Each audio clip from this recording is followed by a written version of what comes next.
ഈ ഉണ്ണികൃഷ്ണൻ പോറ്റിയെ പത്മകുമാറിനാണോ ആദ്യം പരിചയം, അതോ അത് ദേവസ്വം മന്ത്രിക്കാണോ ആദ്യം പരിചയം, അതോ ഗവൺമെൻറ്റിലെ ഏതെങ്കിലും ആൾക്കാർക്കാണോ ആദ്യ പരിചയം എന്നുള്ള കാര്യം SIT കണ്ടുപിടിച്ചേ പറ്റുള്ളൂ. SITക്ക് പിന്മാറാനൊക്കില്ല. കാരണം അവർ അറസ്റ്റിലേക്ക് തന്നെ നീങ്ങും. കടകംപള്ളിയുടെ കാര്യത്തിൽ ദേവസ്വം മന്ത്രി അറിയാതെ ഒന്നും ശബരിമലയിൽ നടക്കില്ല. കാരണം കടകംപള്ളിയുടെയൊക്കെ സ്വഭാവം ആവശ്യമില്ലാത്ത കാര്യത്തിലൊക്കെ ഇടപെടുന്നത് നമ്മൾ കണ്ടിട്ടുണ്ടല്ലോ. പത്മകുമാറിൻ്റെ അറസ്റ്റ് ചെയ്തതോടുകൂടി ഈ കേസിൻ്റെ അന്വേഷണത്തിൻ്റെ ഒരു 50-60% കഴിഞ്ഞിരിക്കുന്നു. ശബരിമല കേസിൽ സംഗതികളെല്ലാം മാറുകയാണ്. വലയുടെ വ്യാപ്തി വല്ലാതെ വിസ്തൃതമാകുന്നു.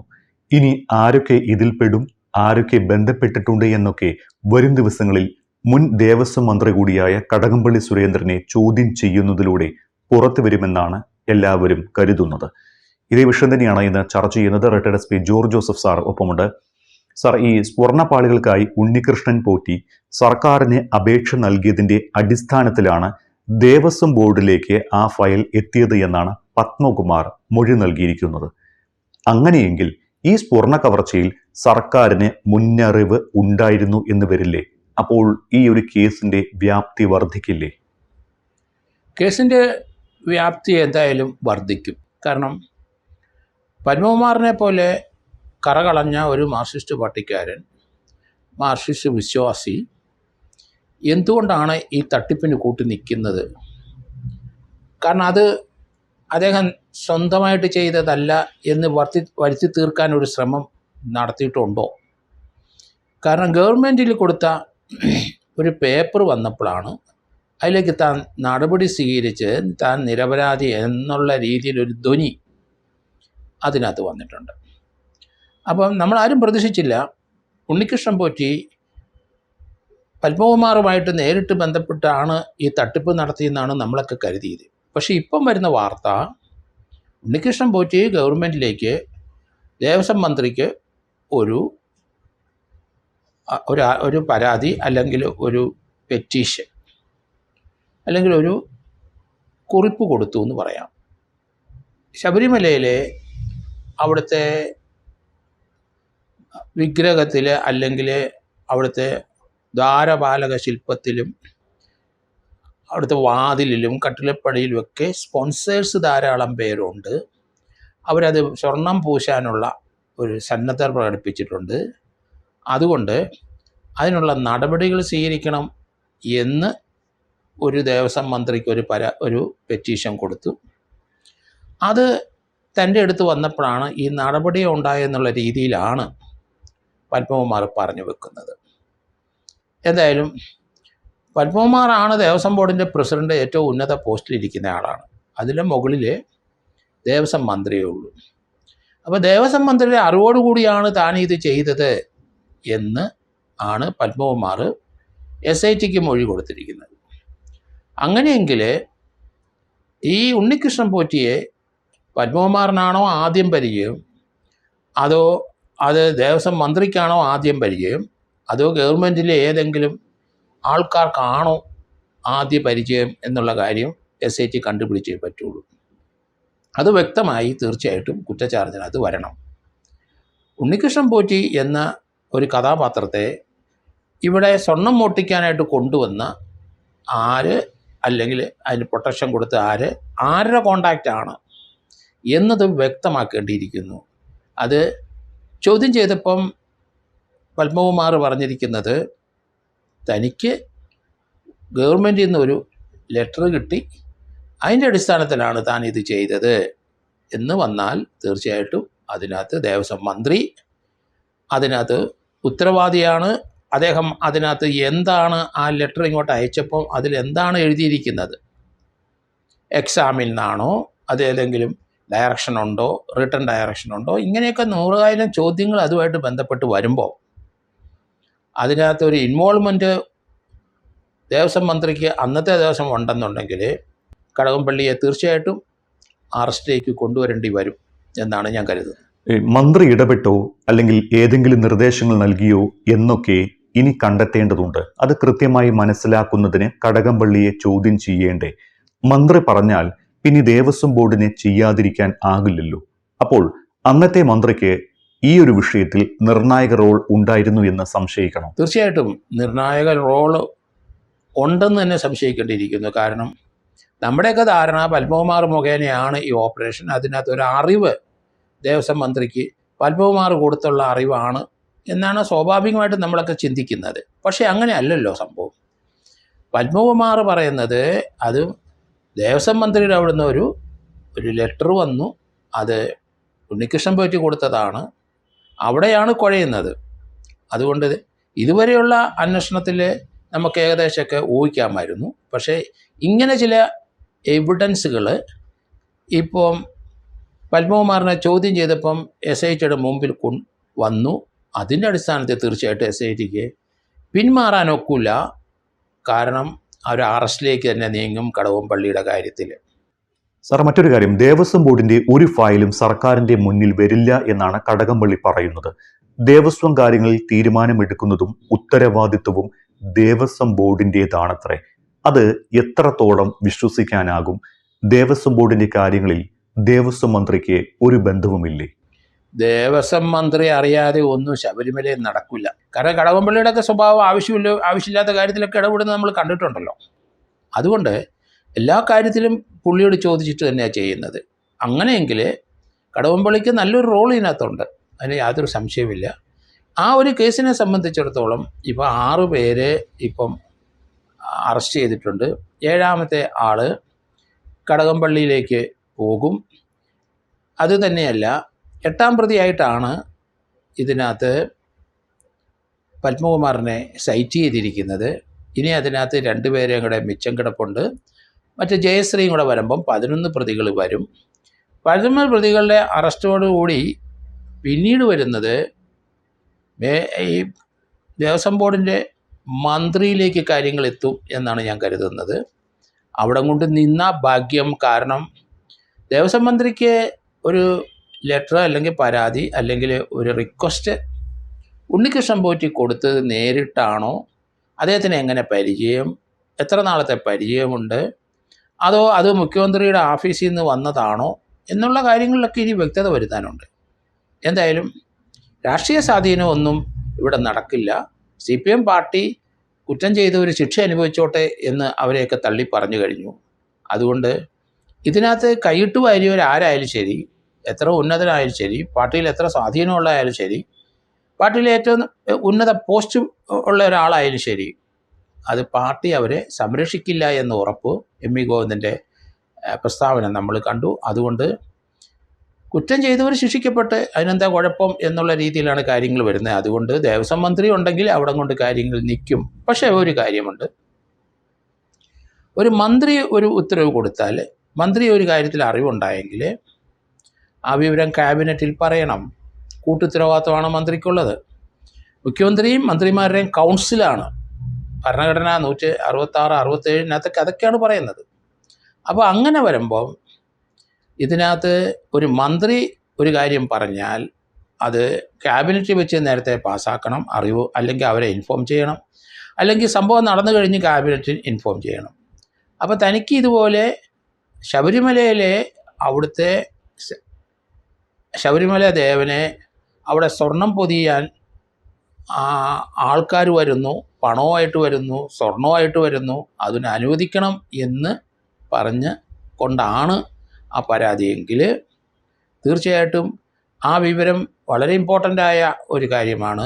അത് അന്നത്തെ ദേവസ്വം മന്ത്രി അത് ക്യാബിനറ്റിൽ പറയുകയോ അല്ലെങ്കിൽ മുഖ്യമന്ത്രിയെ പറയുകയോ ഒക്കെ ചെയ്യേണ്ടിയിരിക്കുന്നു. അല്ലെങ്കിൽ രണ്ടാമത് അത് റാറ്റിഫൈ ചെയ്യണം. കൗൺസിൽ ഓഫ് മിനിസ്റ്റേഴ്സിൻ്റെ അവിടെ ഒരു മന്ത്രി ഇത്രയും ചെയ്തിട്ടുണ്ട്, ഞാൻ ഇന്ന കാര്യങ്ങൾ അനുവദിച്ചിട്ടുണ്ട് എന്ന് പറഞ്ഞാൽ അത് അവിടെ റാറ്റിഫൈ ചെയ്യണം. അതൊക്കെ ഉണ്ടായോ ഇല്ലയോ നമുക്കറിയില്ല. അതുകൊണ്ട് വരും ദിവസങ്ങളിൽ തീർച്ചയായിട്ടും അതിനെപ്പറ്റിയൊക്കെ നമുക്ക് നല്ല വിവരങ്ങൾ ലഭിക്കും എന്നാണ് ഞാൻ കരുതുന്നത്. സാർ, ഇവിടെ ശരിക്കും ഒരു വലിയ കവർച്ച നടന്നിരിക്കുകയാണ്.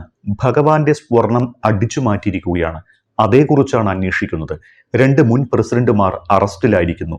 അപ്പോൾ മന്ത്രിക്ക് പറയാൻ പറ്റുമോ, എനിക്കതിൽ ഉത്തരവാദിത്വമില്ല, ഞാൻ അറിയാറില്ല എന്നൊക്കെ? അങ്ങനെയൊന്നും മന്ത്രിക്ക് പറഞ്ഞ് ഒഴിയാൻ വെക്കില്ല. പിന്നെ എന്തിനാണ് ദേവസ്വം മന്ത്രി എന്ന് പറയുന്നത്? ദേവസ്വത്തിൻ്റെ കാര്യം അറിയണ്ടേ? അവിടുത്തെ ഓരോ സംഭവങ്ങളും മന്ത്രി അറിയണ്ടേ? മന്ത്രി അറിഞ്ഞല്ലേ ചെയ്യാൻ ഒക്കുള്ളൂ. അത് തന്നെ ഇത്ര 50 കിലോ സ്വർണത്തിൻ്റെ ഒരു തട്ടിപ്പാണിത്. ഏറ്റവും വലിയൊരു തട്ടിപ്പല്ലേ. 44 കിലോ എന്തായാലും ആ UB ഗ്രൂപ്പ് കൊടുത്തല്ലോ. പിന്നെ സ്പോൺസർ ചെയ്ത ആൾക്കാർ ഒത്തിരി സ്വർണം കൊടുത്തിട്ടുണ്ടെന്നേ. അതൊക്കെ അക്കൗണ്ട് ചെയ്യണ്ടേ? അത് തന്നെയല്ല, അവിടെ കൊടിമരമൊക്കെ ഇനി പരിശോധിക്കാൻ കിടക്കുന്നു. അത് ഏകദേശം 10 കിലോയോളമാണ് സ്വർണം കൊടിമരത്തിന് ഉപയോഗിച്ചിരിക്കുന്നത്. അപ്പോൾ 44ഉം 10ഉം 54 കിലോ അത് തന്നെയായി. ഇനിയുണ്ട് അവിടെ പല സ്ഥലത്തും. അവിടെ ശബരിമലയിലെ അവിടെ പല സ്ഥലങ്ങളിലും ഇനി നമ്മൾ അറിയാത്ത പല സ്ഥലങ്ങളിൽ സ്വർണം പൂശുകയും പലരും സ്വർണം പൂശാനായിട്ടുള്ള സംഭാവന കൊടുക്കുകയും സ്വർണമായിട്ട് കൊടുക്കുകയൊക്കെ ചെയ്ത ഒത്തിരി കാര്യങ്ങളുണ്ട്. അതിലേക്കൊക്കെ വരണം. പക്ഷേ ഇപ്പോഴത്തെ ഈ കേസിൻ്റെ 2019 ആ വർഷത്തെ ഈ തട്ടിപ്പ് മാത്രമാണ് ഒരു കുറ്റച്ചാർജിലേക്ക് വരുന്നത്. അതിനകത്ത് ഉൾപ്പെട്ടവരെ മാത്രമാണ് ഇപ്പോൾ അറസ്റ്റ് ചെയ്തിരിക്കുന്നത്. ഇനി ചെയ്യാൻ പോകുന്നതും ആ ഒരു സംഭവത്തിൽ ഉൾപ്പെട്ടത്. അതിന് മുമ്പിലും അതിന് പിമ്പിലുമുള്ള തട്ടിപ്പിന് അടുത്ത FIR വരണം, അടുത്ത കേസ് വരണം, അടുത്ത പ്രതികൾ വരണം. അതുകൊണ്ട് ഇപ്പോഴത്തെ കേസിനകത്ത് എന്തായാലും 2 ആഴ്ചക്കകം അല്ലെങ്കിൽ 3 ആഴ്ചക്കകം അന്വേഷണം പൂർത്തിയാക്കും എന്ന് ഞാൻ കരുതുന്നു. അങ്ങനെയെങ്കിൽ അറസ്റ്റ് വളരെ ത്വരിതഗതിയിലിട്ട് ഇനി നടത്തേണ്ടിയിരിക്കുന്നു. ഇപ്പം പത്മകുമാർ ചെന്നു, ദേവസ്വം ബോർഡ് മന്ത്രിയുടെ ഇൻവോൾവ്മെൻ്റ് ഉണ്ട് എന്നാണ് നമുക്ക് മനസ്സിലാകുന്നത്. ഉണ്ടെങ്കിൽ അദ്ദേഹത്തെ കൊണ്ട് പ്രതി ചേർക്കേണ്ടി വരും. ഇനി അറസ്റ്റ് ചെയ്യാനുള്ള പല ആൾക്കാരുമുണ്ട്. മറ്റൊരു കാര്യം, ഈ ED ഇപ്പോൾ രംഗത്ത് വന്നിട്ടുണ്ട്. അതുപോലെ വിജിലൻസി കേസ് വന്നു കഴിഞ്ഞു. പബ്ലിക് സർവൻറ്റ് പൈസയായിട്ട് ഈ ശബരിമലയിലെ മാത്രമല്ല ദേവസ്വം ബോർഡിലിരിക്കുന്ന സ്റ്റാഫ്, പിയൂണ് വരെയുള്ള ആൾക്കാർ പണം വാങ്ങിച്ചിട്ടുണ്ടെങ്കിൽ അതും PC ആക്ടിൻ്റെ പരിധിയിൽ വരും. അതും വിജിലൻസ് കോടതിയിലേക്ക് പോകും എന്നാണ് ഞാൻ കരുതുന്നത്. ഈ സ്വർണ്ണക്കൊള്ളയിൽ മന്ത്രിമാരാണ് കിങ് പിങ് എന്നാണ് പ്രതിപക്ഷം ആരോപിക്കുന്നത്. പോറ്റിയെ പോറ്റി വളർത്തിയത് ദേവസ്വം മന്ത്രിമാരാണ് എന്നും അന്വേഷണം ശരിയായ ദിശയിൽ നടന്നാൽ 3 ദേവസ്വം മന്ത്രിമാർക്കും ഇതേ സ്ഥിതി വരുമെന്നും പ്രതിപക്ഷം പറയുന്നുണ്ട്. അങ്ങനെ ഇപ്പോഴത്തെ ദേവസ്വം മന്ത്രിയിലേക്ക് അന്വേഷണം പോകാനുള്ള സാധ്യതയുണ്ടോ? കാരണം അത് പിന്നീട് വരാൻ പോകുന്ന ഒരു കാര്യമായിട്ടാണ് എനിക്ക് തോന്നുന്നത്. കാരണം ഈ 2019 സംഭവത്തിനകത്ത് ഉൾപ്പെട്ടവരെയാണ് ഇപ്പം അറസ്റ്റിലേക്ക് വരുന്നത്. അതിനുശേഷം ഇപ്പോഴത്തെ ദേവസ്വം ബോർഡ് പ്രസിഡൻ്റുണ്ട്, അദ്ദേഹം 2 വർഷത്തെ കാലാവധി പൂർത്തിയാക്കി വെളിയിൽ പോയി.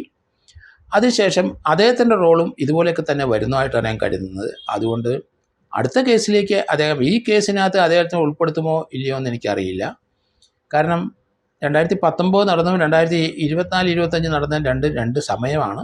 അതുകൊണ്ട് അതിന് പുതിയ കേസ് വരേണ്ടി മറ്റേൻ്റെ കൂടെ ചേർക്കാൻ കഴിയുമെന്ന് എനിക്ക് തോന്നുന്നില്ല. അതുപോലെ തന്നെ ഇവിടെ നടന്ന തട്ടിപ്പും വെട്ടിപ്പുകളും സ്വർണം അടിച്ചു മാറ്റുന്നതെല്ലാം ധാരാളം സംഭവങ്ങളും സംഭാവന കിട്ടിയത് ഒതുക്കം ചെയ്ത സംഭവങ്ങളും ഒക്കെ ധാരാളം ഉണ്ട്. അതിലേക്ക് വരണമെങ്കിൽ വളരെ വിപുലമായ ഒരു അന്വേഷണ ടീം തന്നെ വേണം. അത് ടൈം ബൗണ്ടായിട്ട് ചെയ്യാനൊക്കില്ല. ശാസ്ത്രീയമായി ഒരു കുറ്റാന്വേഷണം നടത്തിയെങ്കിൽ മാത്രമേ ശബരിമലയിൽ 1998 മുതൽ 99 മുതലായിക്കോട്ടെ അവിടെ മുതലുള്ള തട്ടിപ്പും വെട്ടിപ്പിൻ്റെയും കണക്കുകൾ തീർച്ചയായിട്ടും കണ്ടെത്തണം. അതിനൊരു പുതിയ ടീം വരണം. അത് ഹൈക്കോടതി ആ രീതിയിലേക്ക് നീങ്ങിയിട്ടുണ്ട് എന്നാണ് ഞാൻ കരുതുന്നത്. ഇനി PS പ്രശാന്തിന്റെ കാര്യത്തിലേക്ക് വരികയാണെങ്കിൽ പ്രശാന്തിന്റെ കാര്യം എന്താകും? പ്രശാന്തും അറസ്റ്റിലാകുമോ? പ്രശാന്തിനെതിരായിട്ട് തീർച്ചയായിട്ടും ഒരു കേസ് എടുക്കേണ്ടി വരും. അത് അടുത്ത ടീമായിരിക്കും അത് ചെയ്യുന്നതെന്ന് എനിക്ക് തോന്നുന്നു. ഇതിനകത്ത് ഉൾപ്പെടുത്താനുള്ള സാധ്യത വളരെ കുറവാണ്. കാരണം ഇത് രണ്ടും കാലദൈർഘ്യമുണ്ട്. അപ്പോൾ അതുകൊണ്ട് പ്രത്യേകം കേസിലേത്തേ വരാനൊക്കുള്ളൂ. പിന്നെ ഇപ്പോൾ ഒരു കേസ് രജിസ്റ്റർ ചെയ്തിട്ട് അവർ പോകുമ്പോൾ ആ ടീം കണ്ടിന്യൂ ചെയ്യുന്നുണ്ടെങ്കിൽ ഒരു കേസ് രജിസ്റ്റർ ചെയ്യാം. ഇല്ലെങ്കിൽ ആ കേസ് രജിസ്റ്റർ ചെയ്ത് അത് ക്രൈം ബ്രാഞ്ചിന് കൊടുക്കുകയും ചെയ്യാം. കാരണം ഇവിടുന്ന് സാധനം ദ്വാരപാലക ശില്പങ്ങൾ കടത്തിയ പോലെ ഇവിടെ കട്ടിലപ്പടിയും വാതിലും ഒക്കെ ഇദ്ദേഹവും അത് ചെന്നൈ കൊടുത്തു വിട്ട് സ്മാർട്ട് ക്രിയേഷൻസ് കൊണ്ടുപോയി ഇവിടുത്തെ സ്റ്റാഫ് തന്നെ കൊണ്ടുപോയി തിരിച്ചു കൊണ്ടുവന്നതായിട്ട് അഡ്മിഷൻ വന്നു കഴിഞ്ഞിട്ടുണ്ട്. അപ്പോൾ അതിനൊന്നും ദേവസ്വം ബോർഡ് പ്രസിഡന്റിന് അധികാരമില്ല. അതുകൊണ്ട് അങ്ങനെയുള്ള ചെയ്തികളൊക്കെ ചെയ്തിട്ടുണ്ടെങ്കിൽ നേരത്തെ ചെയ്തവരൊക്കെ ചെയ്ത പോലെ ഞാനും ചെയ്തു എന്ന് പറഞ്ഞാൽ നേരത്തെ ചെയ്തവരെല്ലാം ഇപ്പോൾ അകത്തോട്ട് പോയിക്കൊണ്ടിരിക്കുകയാണ്. അതുപോകുമ്പോൾ ഇദ്ദേഹം അങ്ങ് അകത്തോട്ട് പോകേണ്ടി വരും എന്നാണ് ഞാൻ കരുതുന്നത്. സർ, മറ്റൊരു കാര്യമുള്ളത്, SIT ഇനി പത്മകുമാറിനെ കസ്റ്റഡിയിലെടുത്ത് ചോദ്യം ചെയ്യാൻ പോകുകയാണ്. പത്മകുമാറിന്റെ ഇനിയുള്ള മൊഴി CPM-ന് പേടി ഉണ്ടാക്കുന്നുണ്ടോ? പത്മകുമാറിന്റെ മൊഴിക്ക് ഇനി വലിയ രാഷ്ട്രീയ പ്രാധാന്യമില്ലേ? പത്മകുമാറിൻ്റെ ചോദ്യം ചെയ്യൽ തീർന്നില്ല. ഇനി അദ്ദേഹത്തിനെ കസ്റ്റഡി വാങ്ങിച്ചിട്ട് ചോദ്യം ചെയ്യും. അതുതന്നെയല്ല, അദ്ദേഹത്തിൻ്റെ റോള് എത്രത്തോളം ഉണ്ടെന്ന് വളരെ അധികം പ്രോബ് ചെയ്ത് വരണം. വാസുവിനെയും ചോദ്യം ചെയ്യണം, ഉണ്ണികൃഷ്ണൻ പോറ്റിയെയും വീണ്ടും ചോദ്യം ചെയ്യണം. ഇതുമായിട്ട് ബന്ധപ്പെട്ട ചില ദേവസ്വം ബോർഡിലെ ചില വ്യക്തികളുണ്ട്. ദേവസ്വം ബോർഡ് ഒട്ടി നിൽക്കുന്ന വ്യക്തികളുണ്ട്. ദേവസ്വം ബോർഡ് സ്റ്റാഫ് ആകണമെന്നില്ല. അങ്ങനെയുള്ള കാര്യത്തിലേക്കൊക്കെ ധാരാളം സഞ്ചരിക്കേണ്ടതുകൊണ്ട് SITക്ക്. ഏതായാലും പത്മകുമാറിൻ്റെ അറസ്റ്റ് ചെയ്തതോടുകൂടി ഈ കേസിൻ്റെ അന്വേഷണത്തിൻ്റെ ഒരു 50-60% കഴിഞ്ഞിരിക്കുന്നു. ഇനി ബാക്കിയുള്ളവരും കൂടെ ചെയ്യേണ്ടിയിരിക്കുന്നു. ഇനി അറസ്റ്റ് ചെയ്യാനുള്ളവരെല്ലാം ജയശ്രീ ഉൾപ്പെടെയുള്ളവരെയൊക്കെ പെട്ടെന്ന് അറസ്റ്റ് ചെയ്യും. ജയശ്രീക്ക് തീർച്ചയായിട്ടും ഹൈക്കോടതി പോയ ജാമ്യം കൊടുക്കാനുള്ള സാധ്യതയുണ്ട്. കാരണം അവർ ബോഡിലി വീക്കാണ്. അതുകൊണ്ട് തീർച്ചയായിട്ടും അവർക്ക് ജാമ്യം കിട്ടാനുള്ള സാധ്യത വളരെ കൂടുതലുമാണ്. മറ്റുള്ളവർക്ക് അത്ര എളുപ്പമല്ല. എങ്കിലും 90 ദിവസത്തിനകം ചാർജ് ഷീറ്റ് കൊടുത്തു കഴിഞ്ഞാൽ ഇവർ ഇതിൻ്റെ ട്രയല് ഫേസ് ചെയ്യുന്നിടം വരെ, ട്രയൽ തീരുന്നിടം വരെ ജയിലിൽ കിടക്കേണ്ടി വരും എന്നാണ് ഞാൻ കരുതുന്നത്. സ്വർണ്ണ തട്ടിപ്പ് കേസിൽ കൂടുതൽ CPM നേതാക്കൾ ഉൾപ്പെട്ടിട്ടുണ്ട് എന്നും ഭരണ സ്വാധീനം ഉപയോഗിച്ച് പ്രതികളെ രക്ഷപ്പെടാൻ അനുവദിക്കരുത് എന്നുമാണ് പ്രതിപക്ഷം പറയുന്നത്. അപ്പോൾ ഇനി SITയുടെ അന്വേഷണം ഏത് രീതിയിലായിരിക്കും മുന്നോട്ട് പോകുക? അല്ല, പ്രതിപക്ഷം രാഷ്ട്രീയമായിട്ട് അവരുടെ കാര്യങ്ങളൊക്കെ പറയുന്നുണ്ട്. പക്ഷേ ഗവൺമെൻറ് അത് ഡിഫെൻഡ് ചെയ്യാൻ രാഷ്ട്രീയമായിട്ട് അവരും ശ്രമിക്കുന്നുണ്ട്. അതേസമയത്ത് കേസിൻ്റെ അന്വേഷണം SIT അത് ക്രിമിനൽ നടപടിക്രമം അനുസരിച്ചും ഇന്ത്യൻ പീനൽ കോഡ് അനുസരിച്ചും ഇന്ത്യൻ തെളിവ് നിയമം അനുസരിച്ചും മുന്നോട്ട് പോയിക്കൊണ്ടിരിക്കും. അതിനകത്ത് സർക്കാരുണ്ടോ, സർക്കാരിൻ്റെ ഉന്നത സ്ഥാനങ്ങളിൽ ഇരിക്കുന്നവരുണ്ടോ എന്നൊന്നും അല്ല പ്രശ്നം. കേസുമായിട്ട് ബന്ധപ്പെട്ട് കൃത്യമായ ഒരു അന്വേഷണം മുന്നോട്ട് പോകുമ്പോൾ അതിനകത്ത് 120B ഗൂഢാലോചനയുള്ള ആരൊക്കെ ഉണ്ടോ അവരൊക്കെ ഇതിനകത്ത് വരും. ആർക്കൊക്കെ അറിവുണ്ടായിട്ട് അവർ എന്തുകൊണ്ട് തടഞ്ഞില്ല എന്നുള്ള പ്രശ്നം വരും. അവരെ കൂടെ പ്രതി ചേർക്കാം. അങ്ങനെ ഗവൺമെൻറ് അതുപോലെ പ്രതിപക്ഷങ്ങൾ രാഷ്ട്രീയമായിട്ട് അങ്ങോട്ടും ഇങ്ങോട്ടും പറഞ്ഞുകൊണ്ടിരിക്കട്ടെ. നമുക്ക് നമ്മുടെ കേസിൻ്റെ എവിഡൻസ് വരുന്നതനുസരിച്ച് പ്രതികളെ അറസ്റ്റ് ചെയ്ത് മുന്നോട്ട് പൊയ്ക്കൊണ്ടിരിക്കുന്ന കാഴ്ച നമുക്ക് കാണാം. കോടതിയുടെ മേൽനോട്ടത്തിൽ അന്വേഷണം നടക്കുന്നതുകൊണ്ട് ഇപ്പോൾ ശരിയായ ദിശയിൽ തന്നെയാണോ അന്വേഷണത്തിന്റെ പോക്ക്? ഇപ്പം ശരിയായ ദിശയിൽ തന്നെയാണ് അന്വേഷണം നടക്കുന്നത്. ഇതുവരെ ഒരു പാകപ്പഴേ അതിനകത്ത് നമുക്ക് കാണാൻ കഴിയുന്നില്ല.